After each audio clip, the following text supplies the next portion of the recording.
Very nice meeting you. I am Chi-Guhn. I'm a professor of industrial engineering at the University of Toronto, and also I am the director of Center for Maintenance Optimization and Reliability Engineering. So in this center, we are using statistics as well as machine learning to understand the data coming from very expensive equipment, and then make some inferencing about the hidden health condition and predict upcoming failure. And considering economic consequences, we make recommendations in order to prevent disastrous failure. So that's what this center is doing. So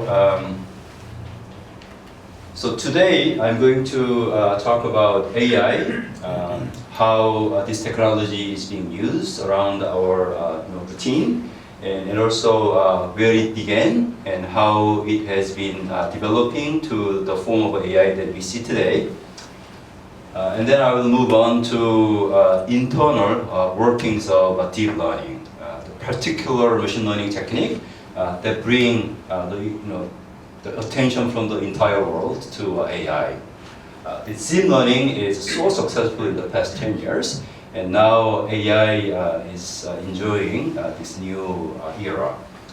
The third topic is reinforcement learning, and this is one particular technique of machine learning. And as a matter of fact, that this is a machine learning that I am studying. And this machine learning is all about decision making. Finally, I'm going to conclude my talk by sharing some of my very personal view on AI in the future.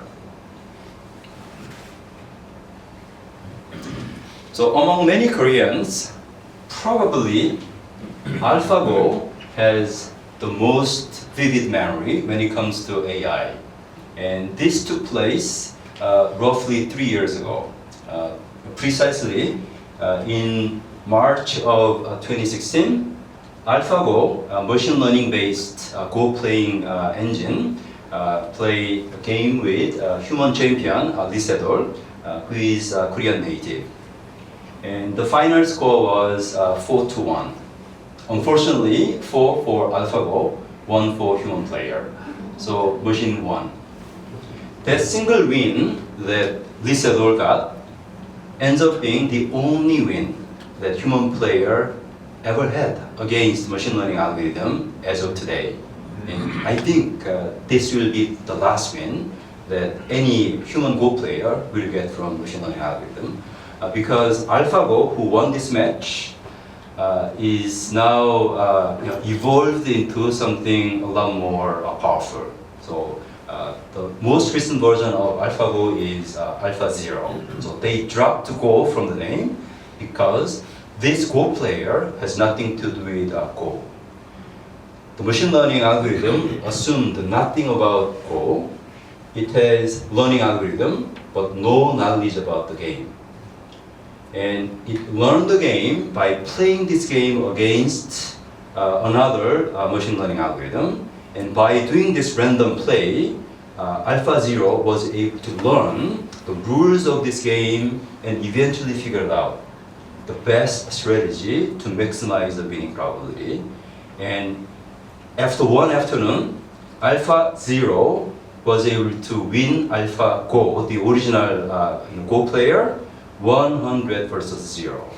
So straight win. So that was possible after just one afternoon. So AI is not only on the game board, and AI is actually in your pocket. If you have a smartphone, you pull it out, and then you can say, "Hey Siri," then your iPhone will answer to your question. And in case of Android, that's Google Assist. And Google Assist can actually make an appointment, a phone call with hair salon, if you wish.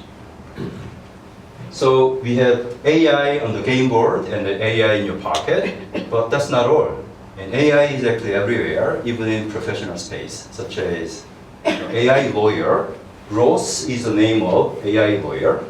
And based on some of the report, the accuracy of this AI lawyer is 90%, significantly higher than accuracy of human lawyer. And IBM Watson has a very strong market share in healthcare. And I know some of the major hospitals in Korea, they pay more than $1 million to use this service. And in return, they get recommendations from this AI doctor. And according to some of the reports, Watson service has accuracy 4 times higher than human doctor. That's amazing. In finance, Numeray is name of machine learning-based investment engine. And as you all know, maybe some of you even driving this car from Tesla, is able to achieve level 4 autonomous driving. So you have to pay attention to it. But by the time this technology goes to the next level, level 5, you don't have to pay attention to the car. You can be relaxed and you can be working on something else while your car is moving you to your destination. So all these AI technology is not only in your smartphone, but it's everywhere, and the professional space is taken by AI to some extent already. So whenever I have this kind of conversation with my friends, and some of them got frustrated, oh, so AI is better than me, and that's disappointing. And then some of them try to comfort them by saying to me that, okay, so AI is great, and in some areas AI may be better than myself, but that's fine. But I am creative. So I can do creative things. I can paint. I can make music. I can write essay, and etc. But AI cannot do that. But sadly.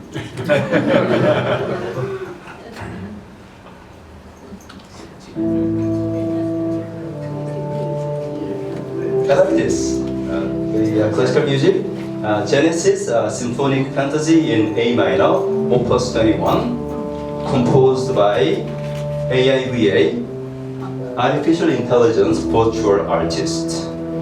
So if you Google AIVA, you will get a list of music pieces from maybe classical music like the one that you are listening to pop, maybe jazz, country, maybe K-pop. So this AIVA has been composing a lot of music across various genres. So after all, AI can be creative. That's disappointing. So that's the AI that we have as of today. And where did it begin? To get to the origin of AI, we have to go to 1950. 1950, we have Dr. Alan Turing from UK. He was a mathematician. He was helping UK government by cracking encrypted intelligence message from German army. He proposed a test now known as Turing test. And this test is a test for a computer program to be officially AI. So to be an AI, officially, the computer program will have to pass this test. So I'll get to that in a minute. A few years later, dozens of scholars get together on the campus of Dartmouth University, and after 3 days of discussion, they came up with a new terminology, artificial intelligence. So that's where this terminology was coined. And before then, it was known as a thinking machine. So thinking machine was proposed by Dr. Alan Turing. 1983, we have the primitive form of deep learning, personal machine, developed by Professor Hinton at the University of Toronto. And that's why U of T is called the birthplace of deep learning. 1997, IBM developed a supercomputer that was able to play chess game, Deep Blue, and defeated human champion Garry Kasparov. 2006, personal machine became something more sophisticated, and that's deep learning. So 2006 and onward, deep learning is dominating the space of machine learning. 2011, IBM has Watson competing against human champion in TV show Jeopardy, and it won. So it won like $80,000 over the human champion. And 2016 we have Alphago in South Korea beating human champion and surprises the whole peninsula and the globe. So let me talk about Turing test. To pass this test, AI algorithm will have to meet certain conditions. So we have a questioner questioning questions to two subjects, knowing that one of the two is actually a computer program. After 5-minute conversation, the questioner will have to tell which one of the two is actually computer program. If the computer program can fool at least 1/3 of the questioner, then that program is officially AI. And that's how this Turing test was working. And the test was proposed in 1950, but it was not until 2013 that the computer program can actually pass this test to become an official AI. So that was only in 2013, only 6 years ago, after 67 years of R&D. And that program was actually a chatbot. And as a chatbot, the program will have to behave like a human. So he took the persona of a 13-year-old boy from Ukraine, the AI algorithm capable of learning, so that by learning, the AI algorithm can behave like human. So if you use learning to make AI, then that's machine learning algorithm.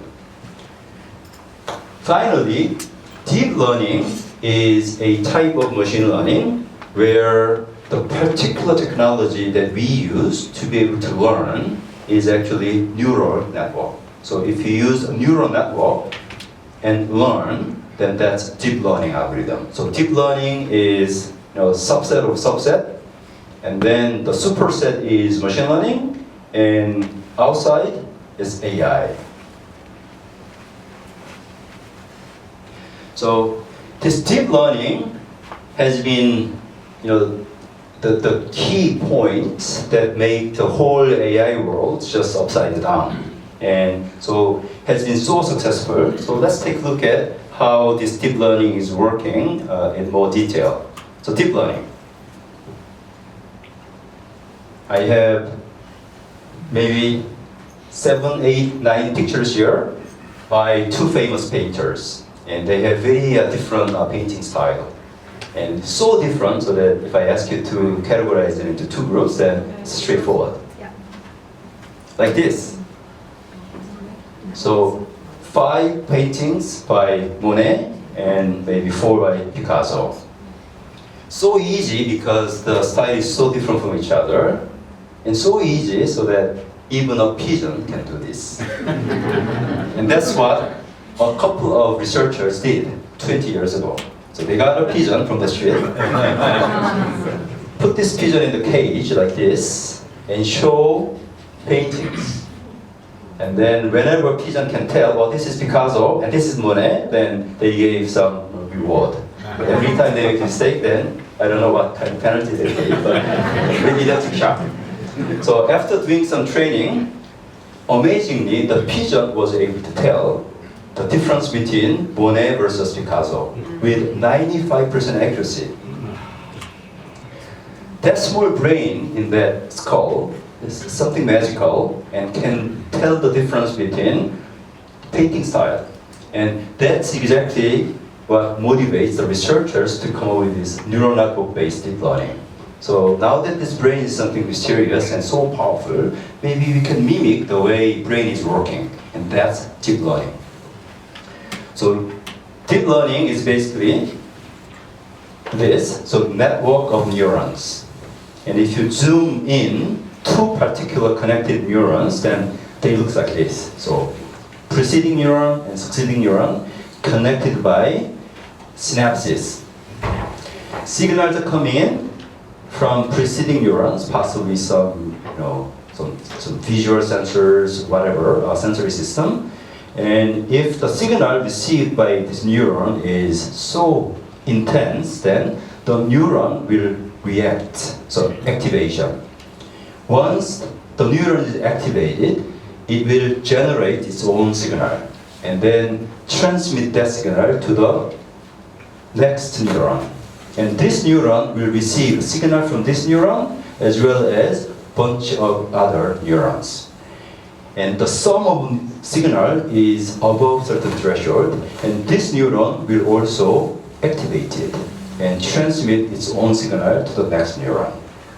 Mathematically speaking, we got signal x1 through x3, so maybe these are maybe 19, 25, and 7.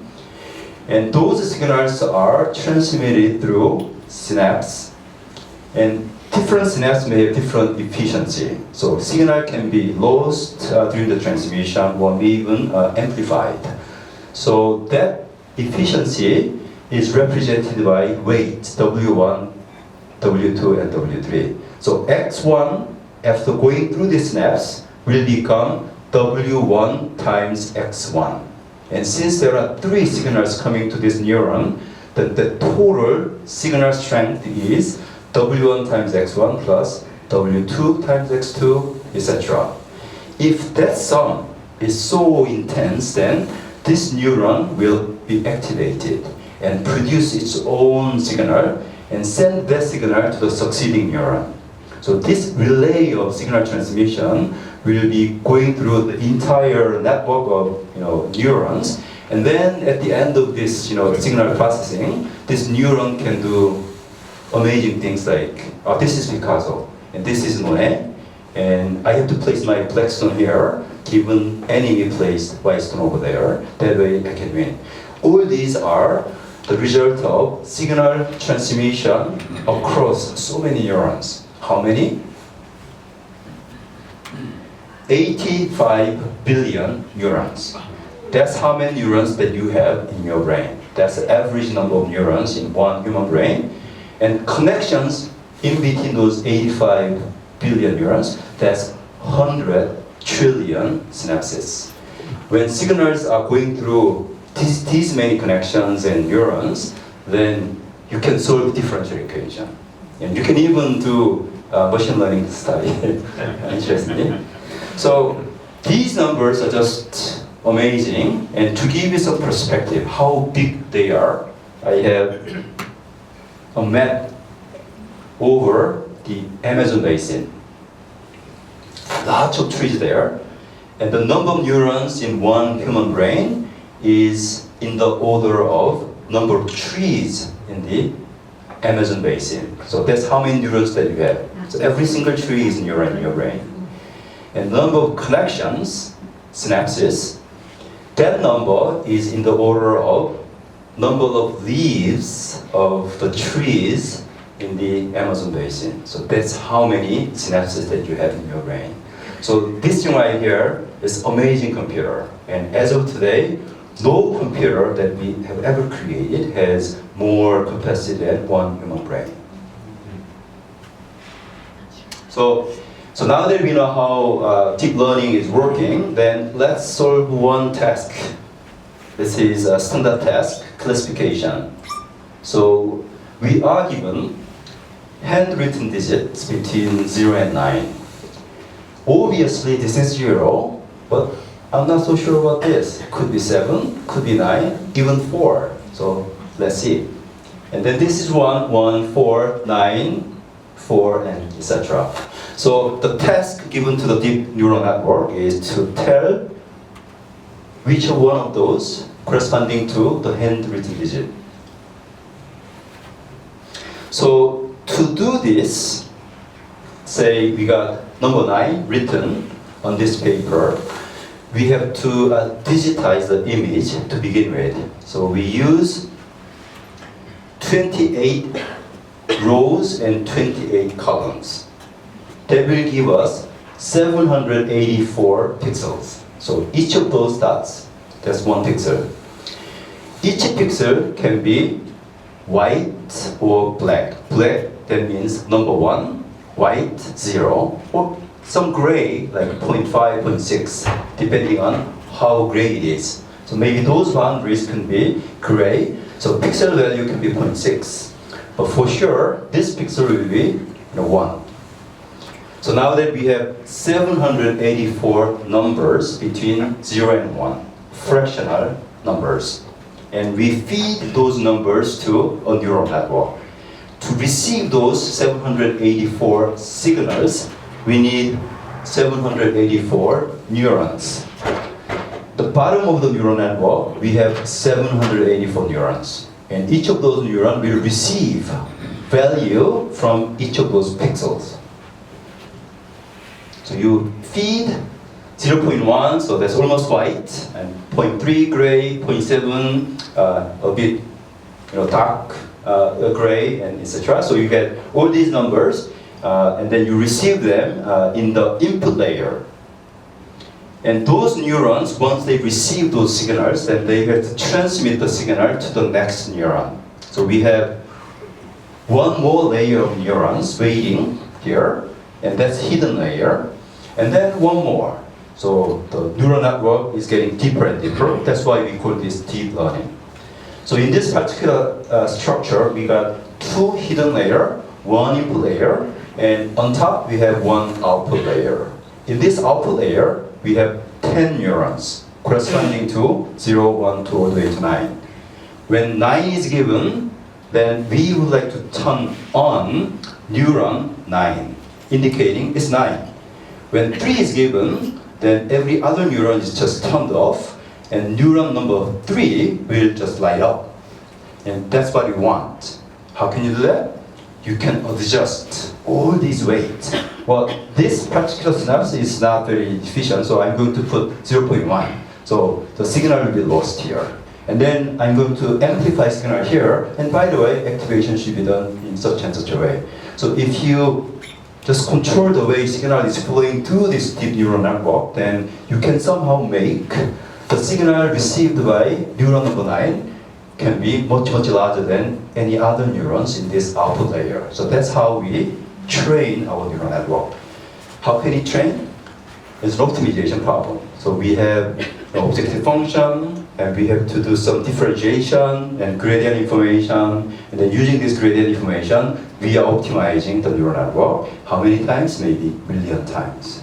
So if you do this million times back and forth, then neural network will arrive in this ideal form, and this neural network now can tell, well, this is 9, this is 8, well, this is dog, this is cat, lion, zebra, and so on. And that's how neural network is working, and that's how we can train a neural network. Okay? So this neural network is one of the basic models. We call this MLP, multi-layered perceptron. Such a neural network is ideal for classification, such as 0 to 9, or Picasso versus Monet, and that's this kind of neural network. But if the given image is so high resolution, there can be neurons. We use filter. So I have this filter, 100 by 100, and I scan million pixel image, and then by scanning I can extract features, and the size of layer is only 10 by 10, so 100 neurons. So if I use filter, then such architecture is called CNN, so convolutional neural network. Image processing can be dealt with the best way by CNN. If the signal is time series, like a stock price today is $29. What about yesterday? It was 28. What about the day before? It was 27. Oh, it's going up 3 days in a row, so maybe it will go up again. So I'm going to buy some. So you can make your decision based on some trend. In order to catch that trend, you have to remember the value of this signal today, yesterday, and the day before, and so on. So neural network that can process this sequential data is known as recurrent neural network. So these are 3 basic types of neural network. Now, depending on the task, you can combine this architecture however way you want.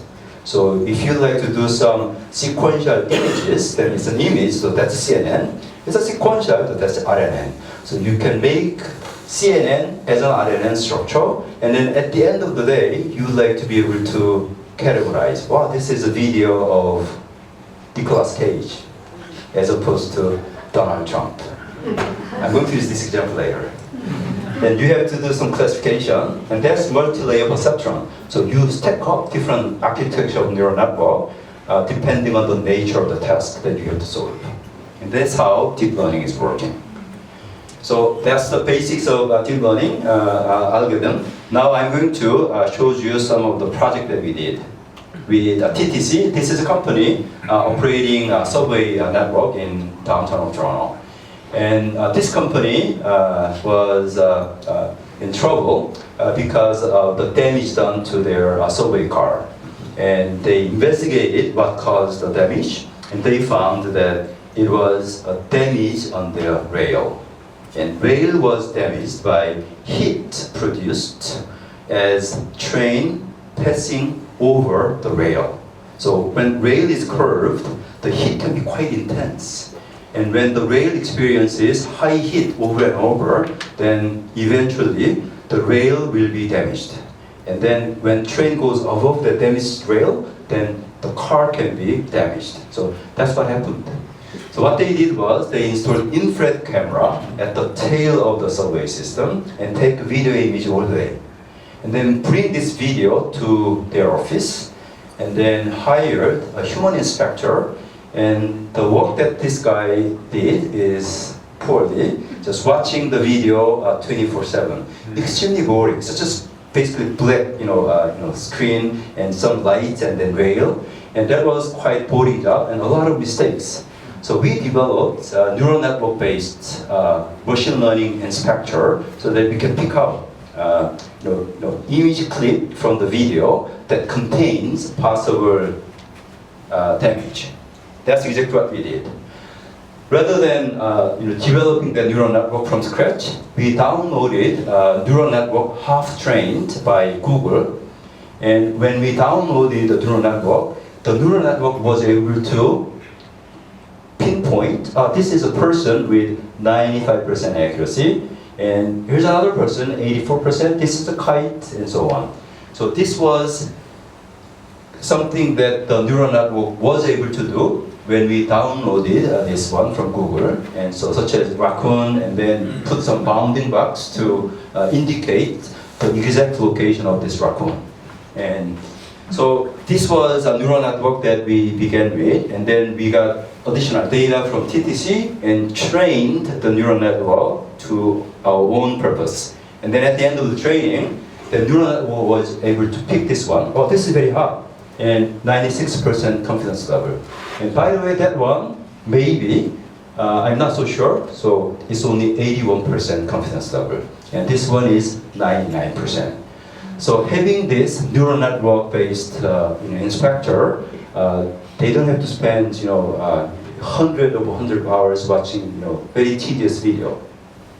So this is a project that we did about 2 years ago, and this is another project done by some other researchers. This is not our work, but in this work, what they did was they got video of a brown horse, and they superimpose the pattern from zebra, and then make sort of fake video, like this.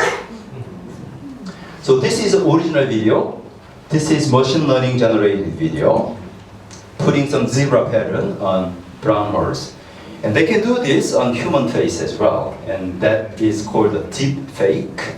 And some governments are considering banning this technology because the technology can be used in a very malevolent manner. So this is Deepfake. So this is Donald Trump, the original video, and they superimposed Hollywood star on top of his video. So this is machine learning generated video, so Nicolas Cage.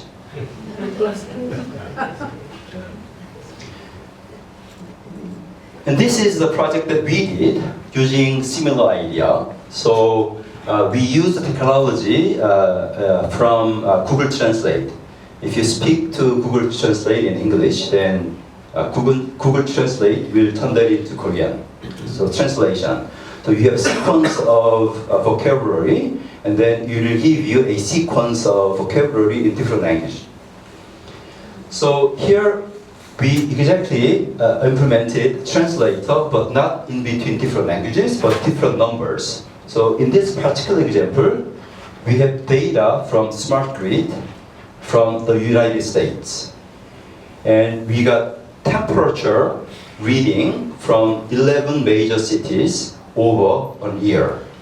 And given temperature movement at 11 different points, our job was to predict the total power consumption in the entire smart grid in the United States. So what you see here in red is the actual power consumption. Blue dots that you see here, that's the calculation that our algorithm did. So based on temperature reading, our algorithm was able to compute and predict and inference power consumption every time. So it's not just a prediction problem, but we reproduce that pattern in power consumption curve, and that's quite useful. So we can apply this in healthcare. So some physiological signal is not easy to monitor. Sometimes we have to embed some device into the human body, and we cannot collect that kind of signal 24 hours a day. So we have to bring the patient, just check one point. But if he can translate heartbeat to some physiological signal, that is difficult to measure but extremely important in diagnostic decision, then we can translate heartbeat to something else using this engine. So that's one of the examples they can use. So we developed this as a digital twin for manufacturing plants, but really the application domain is unlimited. So these are some of the examples that we did, two of them, but more interesting ones too. That's unfortunately not our work, but I found it quite interesting. So the next topic is reinforcement learning. This is machine learning that is good for decision making, and this is machine learning that I do daily basis. So reinforcement learning is all about sequential decision making. So rather than optimizing my entire decision space, I optimize my decision as of today. So in case of investment problem in stock market, should I buy or sell? That kind of decision. And if I sell, then that will allow me to buy tomorrow and so on. So I'm making decision one at a time, considering the condition of the system. So stock price is $20, should I buy? And if I buy, then I get some return. And since I bought some shares, then my wealth will move according to certain dynamics. So depending on what I did, where I was, that combination will guide me to new situation. And that new situation will be given as Sn minus 1. And given this new situation, I'm going to make my decision again, get another return. My objective is to maximize the sum of all these returns over time. So at the end of the day, when I retired, I would like to have maximum wealth, right? And that's your target. Then you just sum, up and downs of your investment, and then adds up your retirement time. And that's exactly this sequential optimization problem. And this problem can be solved using reinforcement learning. And applications are quite diverse, from asset management. So this is $5 million truck on mining site. And you listen to vibration and some signals and a lot of sensors, because it's $5 million equipment. And then based on those sensor signals, you guess how healthy this machine is, and then predict upcoming failure, and then make recommendations. So stop using it and then do some repair, or nothing to worry about, so just keep using it. Or maybe it can be used in Go, Alphago. And basically, Alphago is reinforcement learning algorithm. Or robotic control. you can control the way you spin the motor and how to control joint so that robot wouldn't fall. And so that's a control problem, and that's basically sequential optimization. We can train this robot using reinforcement learning algorithm. Okay, let me skip this.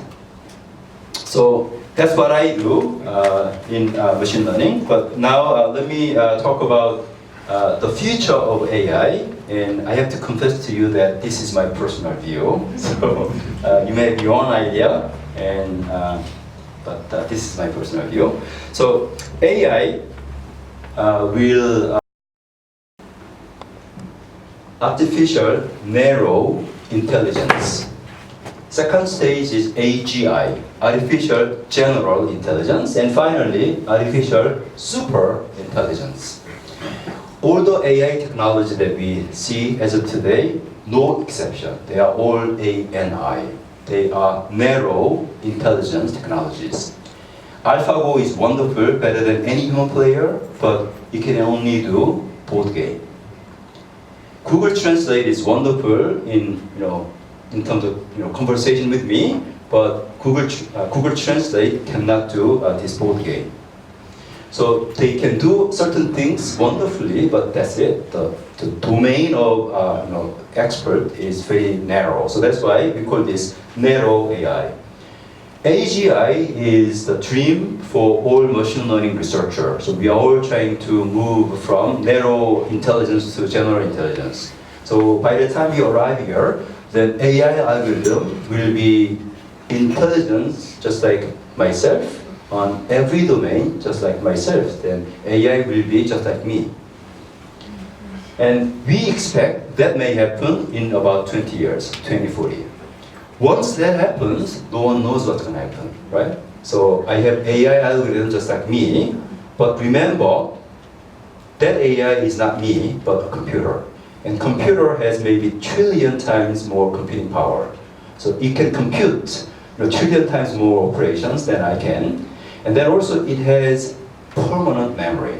Once it memorized, never forget. So this guy is extremely intelligent. So at the same level of intelligence, after 1 hour, this guy will learn trillion times faster than I can, and this guy will become super intelligence in 1 hour. So if you let this general AI evolve and learn, then it's hard to imagine what kind of AI we will have. And just infinitely intelligent.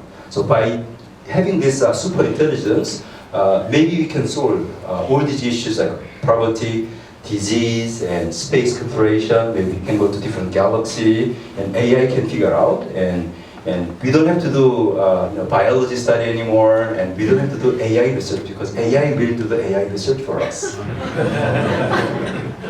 So depending on how you see, there are two views. Dystopian view or dystopian view. The proponent of AI tend to argue that AI will be our friend and we can tame it, we can control it, so that we can use AI as a tool. So something good will happen. That's utopian view. On the other hand, those who are somewhat pessimistic about AI, like Elon Musk, Bill Gates, and so on, and they are so much concerned about the future of AI because they believe AI can be on the other side of human race and see us as an enemy and compete for the limited resources, particularly power. Energy is limited on Earth, and then they need more energy, so they will try to get energy from human, and then turn human as their slaves, and even just remove human race. So these are two possible scenarios. But really, to have any meaningful discussion between those two possible views, we have to be clear in terms of context, short-term context or long-term context.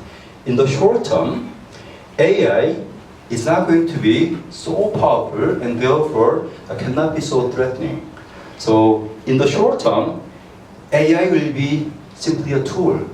Quite general tool, but it's a tool like a hammer for carpenter or tractor for farmer. So we can use AI for our own benefit in the short term. But short term is not separated from long term. So AI in the short term will eventually become AI in the long term, super AI. When that happens, we may wish to have turn-off switch. So this is Gary Kasparov, who lost chess game against IBM Deep Blue. If Gary had a turn-off switch of Deep Blue, just before he lost the game, he can just turn off the machine, right? And then just reset the game. Then that way, he would have won all these games, right? So turn-off switch is a wonderful idea, but think twice. If AI is truly super AI, then this guy is so smart, right?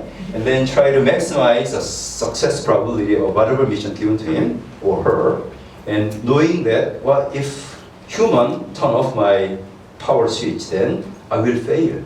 And if AI is so smart, then AI will figure that out, so that the AI will disable turn-off machine. So don't rely on turn-off machine solution.